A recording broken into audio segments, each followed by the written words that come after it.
Hello YouTube, Xisuma here with another episode of Xisuma's World. So we're going to start this episode off with an enchantment. Our old pick is running out and we need a new one. So level 48, let's see what happens. Oh, that looks good. Fortune 3, efficiency 4, unbreaking. That is a brilliant pick. I'm very happy. Yeah, that's going to be great. Okay, another enchantment.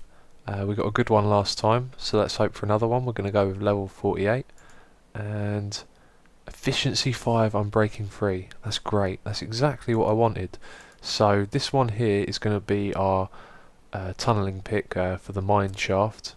Sorry, for the branch mine, because it's got fortune, and I usually carry in my efficiency pick so we can mine fast, and my fortune pick. So that one's going to go to the branch mine, and this one we're going to take with us for building. I'm going to be doing one more enchantment before we do this, and what I decided to do is put a dispenser in the wall, and yeah, it will give me picks, but the next one we're going to do is actually a diamond sword. But I'll keep this stocked up with picks, and it just makes things a little bit easier. So here we go. The reason I wanted to do a sword is so I could get looting, and okay, that's a pretty good sword, but no looting, so better luck next time. So after all of that enchanting, I thought I'd go caving before I start recording the episode, and I found some spawners. So we've got 2 cave spider spawners over here, and on this side we have a zombie spawner. Then somewhere above that we have another cave spider spawner, and around the corner from that we have another one again. So at the moment I'm not going to do anything with these, but in the future I'd like to come down here and build another XP farm, because with 5 spawners I'm pretty sure we could make one that could get to level 50 pretty quickly.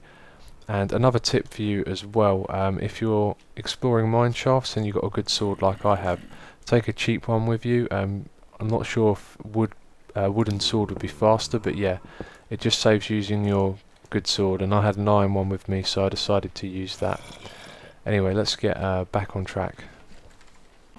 So this episode we're going to be fixing the shearing bay and also the lava cooker. In fact, it's not the lava cooker that's the problem, it's just the mob evator before it. And I've already figured out how we're going to do this. If we move this sign over to here, then we're going to have 2 blocks here that are going to transport the mobs up, and the problem we're going to have is that they're going to get stuck somewhere in the middle. So what we actually need to do is remove that block there and have the stream above start over there. So they're going to come up the middle here, go into the top, and then get pushed all the way over. So we'll do that first, and then we've got some mushrooms here to test it on. Okay, as I described, the water now flows from that block there all the way across to this side, and then we've got 2 source blocks here, so let's give it a go and see if it works. Come on, taking their time. Okay, yeah, that appears to work. It's a little bit slow. And this guy's stuck. We'll give him a nudge, send him on his way. Or not, okay. So they're being stubborn. And yeah, the cooker should still work just fine.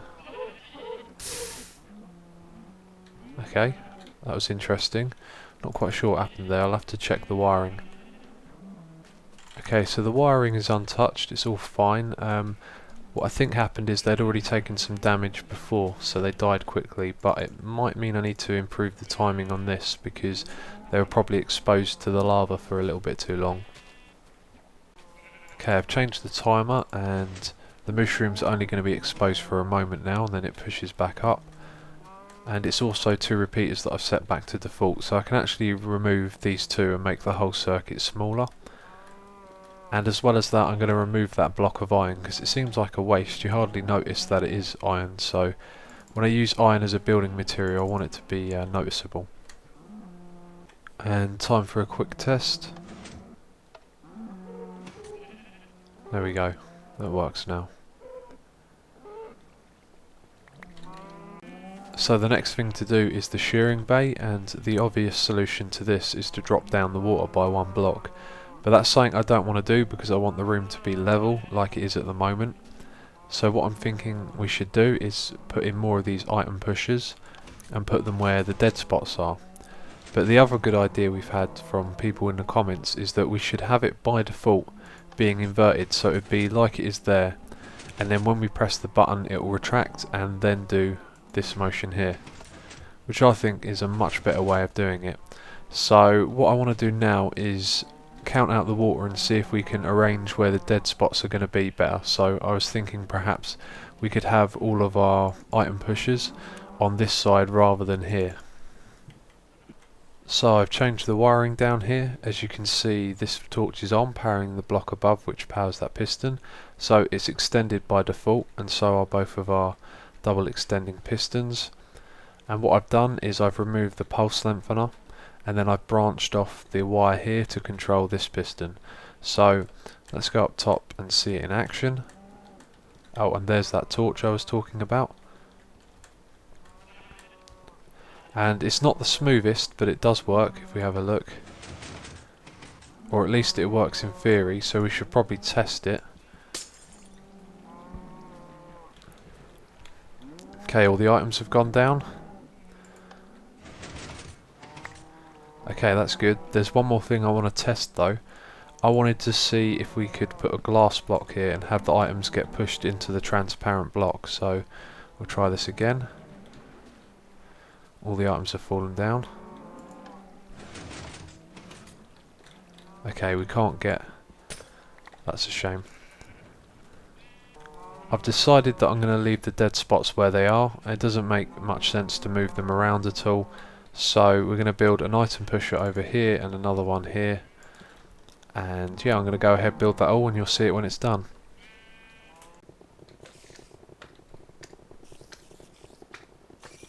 I'm going to get right back to working on the shearing bay in a moment, but I just got a comment saying that we should use grass down here, and absolutely right, I think it looks much better like that. Still waiting for it all to grow. And yeah, while I've been down here, I've also been enchanting, and I've got two brilliant picks. We've got efficiency 4, unbreaking 3, silk touch 1, and we have the same thing on this pick here. So they're going to be really great for branch mining, because as people have pointed out in the comments, if I take those sorts of picks with me, I'll pick up the ores and it will take less inventory space, and then when I get back to base I can use my fortune picks on them and we can get all our loot that way. I've added in the 2 item pushers, and all that's left to do is to place in a few blocks, tidy everything up so it looks right. But while I was making it I ran into a problem which was quite interesting, so I thought I'd tell you about it. If we press this button here, the piston at the back, it retracts and extends very quickly. Now when I made this one here, that didn't happen. It didn't retract again, it didn't extend again quick enough, and I was looking for the problem, and what the problem was actually turned out to be why it works the way it does. So this piston here is actually being powered by a bud switch, which are these wires on the blocks above. So when we actually press the button, we turn off this, which allows the piston to extend, but it doesn't retract, but it doesn't retract straight away because it's still powered. Then when the power makes its way through here and through the repeater, that's when it gets unpowered and it retracts.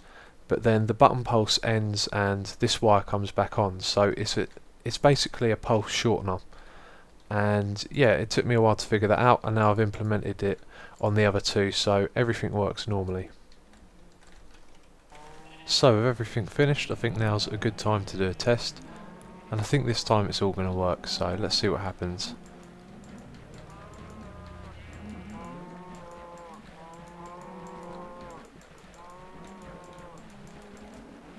Okay, they're grouping up in this corner again, but it seems like we can hit them all. Okay, and I think they're now all cows. So let's see. That's interesting. Okay, one's landed right on top there, which is a little unfortunate. That's something to consider. Oops. Go on, I want to press the button. Okay, so another design flaw. We're probably going to have to move where the button's placed. Yeah, I can't even press that. Okay, we'll send them round, and then we can press the buttons after. So they should all go up into the mobulator just fine now. Oh, and I've started building the same thing on the other side just to see what it looks like when it's symmetrical, which I think looks really good. Come on, and we use the wheat to lure him. Okay, never mind. There we go, that works. Let's check the second one.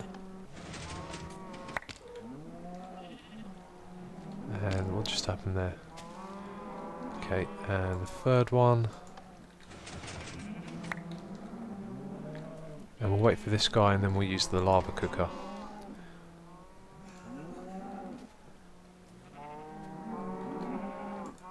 Okay, let's have a look.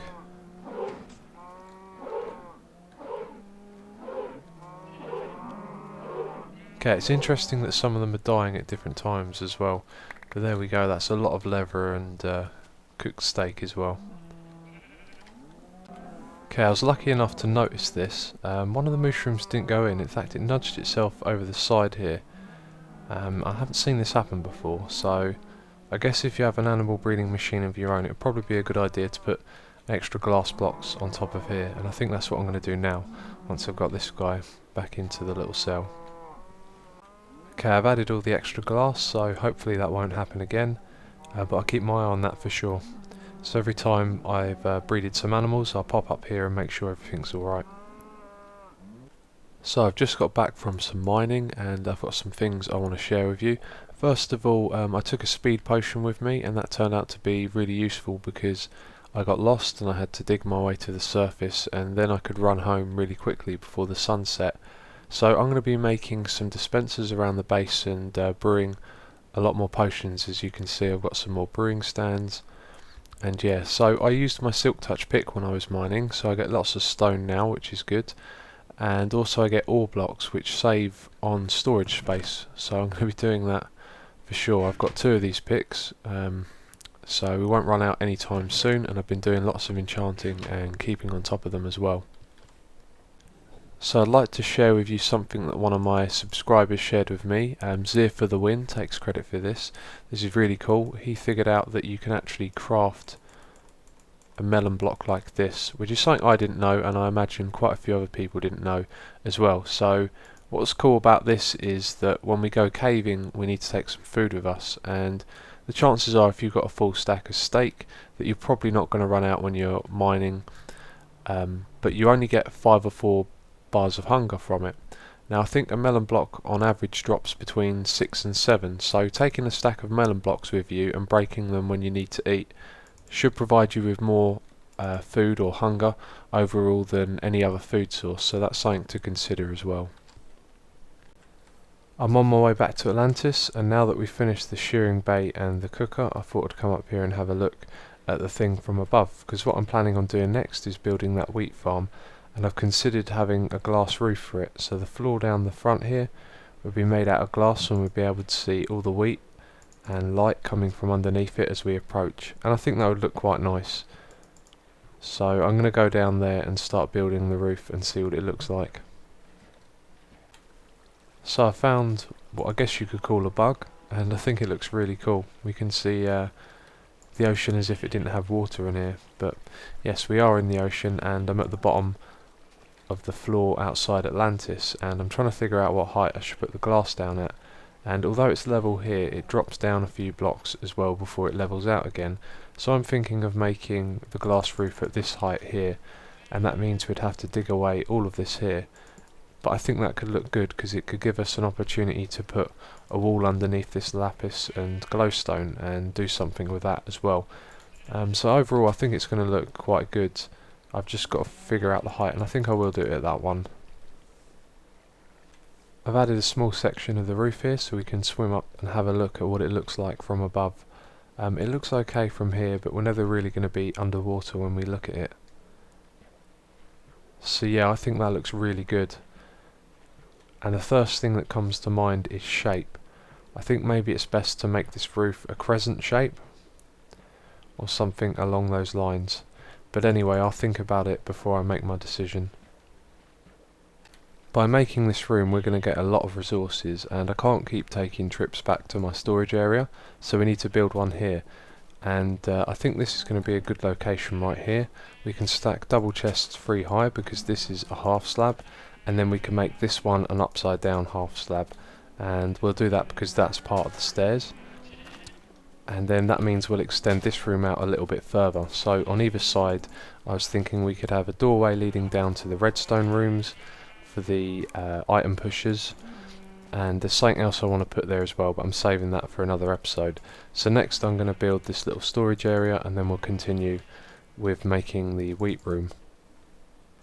I've run into a problem with my chest idea.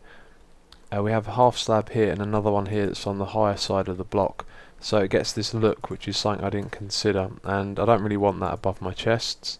So on the other side I tried placing 2 slabs, but a double slab counts as a full block, so we can't open this chest.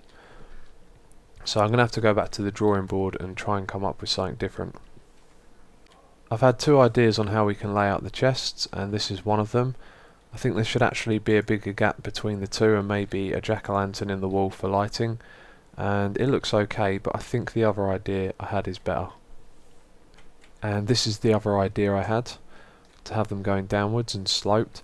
And I think how I want to do this is when we're going into the wheat farm room, we want to walk down a little bit, and I want to have the roof really high, so when we get to the front of the room there'll be a little balcony bit where the chests stop, and we'll be able to look over the whole room where we have the wheat farm, and I may put some other farms in there as well, and then we can turn to the left or right and walk down at the same sort of pace as this, maybe a bit steeper, till we get to the bottom of the room, and then the roof will be very high from down there, and I think that will look really good, but obviously a ton of work to do before we can start really planning that out, so I'm going to go ahead with this idea. So I've made a lot of progress. In fact, I'm nearly finished, and I just wanted to show you what it is I'm thinking about at the moment. So first of all, I've replaced the old sandstone with one of the new texture blocks, and this one's a lot smoother and it really looks nice in there, although most of it's going to be covered by these chests, and the only thing I don't like is the ceiling being slightly different, but there's not much we can do about that. And the bottom of this block is actually really nice and smooth, but there's no half slab for it yet, so we can't get that texture on the top there. Anyway, so there's 1, 2, 3, 4 of these, and the glass roof starts just there, so I'm considering perhaps removing this one and just having 3, which will be plenty of storage as it is. So I'm not made up my mind yet, and as you can see I'm still building the last one here, but it's the same thing on the other side. So building all of that is making me think a lot about the roof and how the room's going to slope down. So what I'm thinking at the moment is shaping the roof in this room, and then it should come quite natural, although it is actually level or almost level with that glass, so it might be actually quite pointless sloping it. I'm not sure. I'm going to have a think and see what I can come up with. I've come up with something I really like for this ceiling. I've used stone bricks, and I wanted to use a different material. We've been using a lot of slabs and sandstone, so the stone bricks, I think they fit in quite nicely.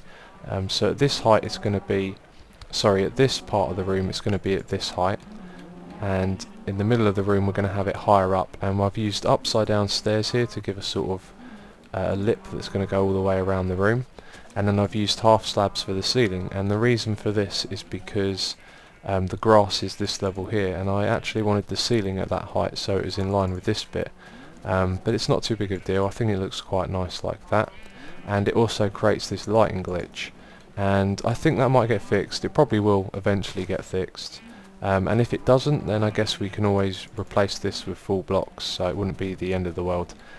So I'm going to put that around the entire room, which is going to take some time, but it'll be good when it's done. And I just wanted to point out one other thing, which is that the wiring here that's underneath all this grass is it's very close to where we're building here, and occasionally I remove blocks and I break the redstone. I have to go all the way back round and put it back in place, but the good news for that is when we've built all of this we'll be building the other animal breeding machine after, so I won't have that same trouble when I do that one.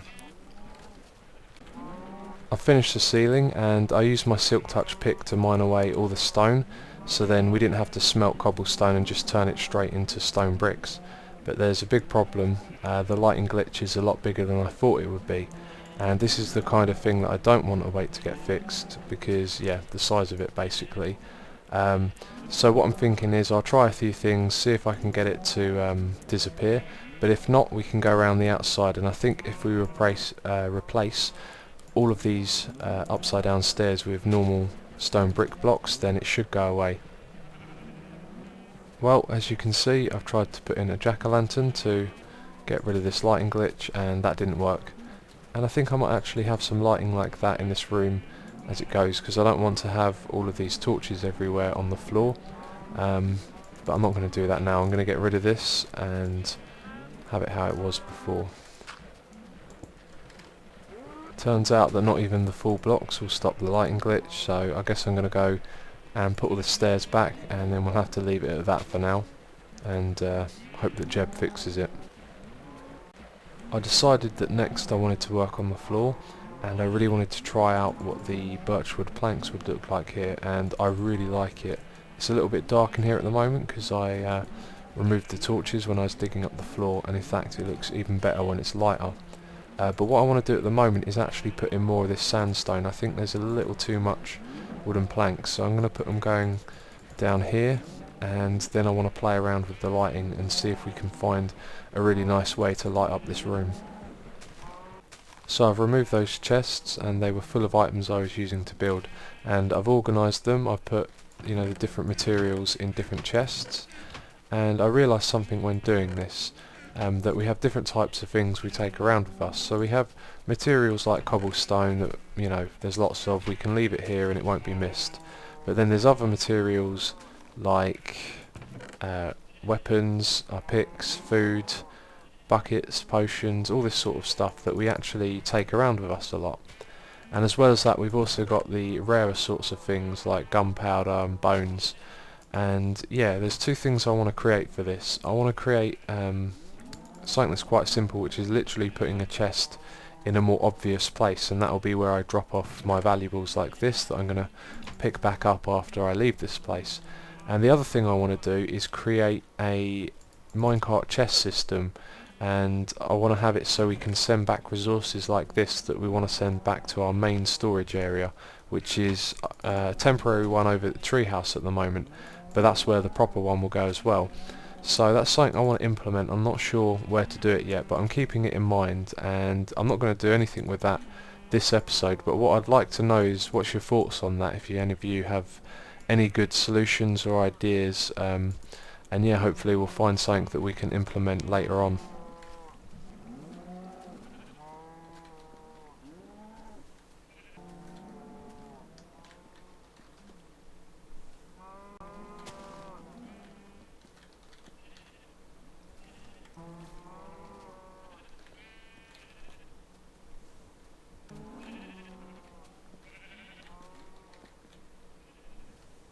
I just wanted to show you the creative process there, and what I'm trying to do is figure out what this corridor is going to look like and get the walls right, and I like how it is at the moment.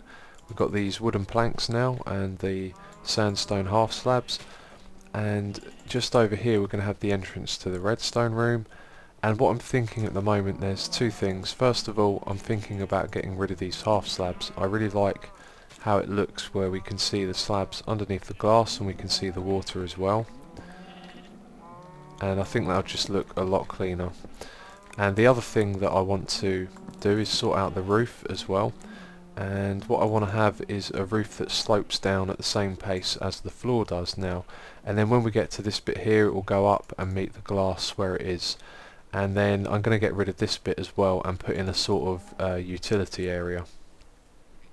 First of all, I've done the lighting in this room, and I've used jack-o'-lanterns again, and it's starting to feel like they're getting a little bit overused. Perhaps I'll do something different in this room, and it doesn't look too great, but the lighting level is just about right.